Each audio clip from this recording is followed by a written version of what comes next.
அத ஒரிஜினல் வெறுப்ப கக்குறாரு அப்படின்னா, இல்ல வெறுப்ப விதைக்கிறாரு, இளைஞர்கள தவறா வழி நடத்துறாரு, இளைஞர்கள் வந்து உங்க வீட்ட தேடி வருவாங்க, வன்முறையில ஈடுபடுவாங்கன்னு சொல்றாருன்னா, அத ரசிச்சு கேட்டுட்டு தானே இருக்காரு விஜய். விஜயனுடைய அருகதை தான் வெளில தெரிஞ்சிருச்சு. அந்த முகமே காட்டி கொடுக்கல. நீங்க தான் ஒரு 3 நாளைக்கு முன்னாடி போயிட்டு ரூம் ரூமா போயிட்டு அழுவுறீங்க, கால்ல விடுறீங்க, மன்னிப்பு கேட்குறீங்க.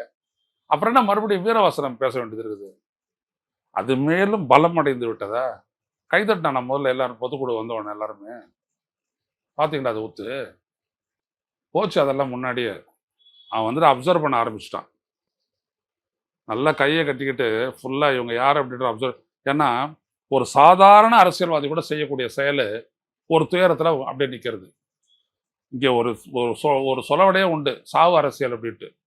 சாவு அரசியல் ஒன்றும் இல்லை. யாரோ எவரோ தன் தொகுதியில் ஒருத்தர் செத்து போயிட்டான்னா கட்சிக்காரன் ஒருத்தன் வந்துட்டு அங்கே நிற்பான், கூடவே டெத்துக்கு வருவான். அவன் தமிழனா, வேற்று மதக்காரனா, மார்வாடியா, எதுவாக இருந்தாலும் சரி, கட்சிக்காக வந்து கொஞ்சம் நின்றுட்டான், அரசியல் வந்து நின்றுட்டான்னா அவனுக்காக வந்து நிற்பானுங்க. அதுக்கு பேரே சாவு அரசியல். ஒரு மாலை ஒன்றத்தை போட்டு போவாங்க. அந்த அரசியல் பண்றதுக்கு கூட யோக்கியதை இல்லாத நீ ஓடி போயிட்டியே, உன்னை நம்பி நாங்க நிக்கிறோமாங்க அப்படின்னு சொல்லிட்டு அவனும் கை கட்டிட்டு வேடிக்கை பார்த்தான். அதான் நான் சொன்னேன், இந்த சிறப்பு பொதுக்குழு விஜயனுடைய தன்மை என்னன்றத அந்த பொதுக்குழு உறுப்பினர்கள் மத்தியில் எக்ஸ்போஸ் பண்ணிடுச்சு அப்படின்னு.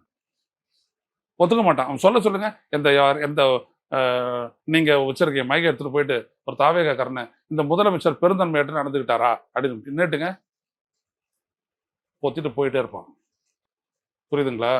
ஏன்னா அவனுடைய கட்சிக்காரன் 9 பேர் செத்து போயிருக்கிறான். முதல் மாநாட்டில் 9 பேர், மதுரை மாநாட்டுக்கு வந்தவங்க 3 பேர்.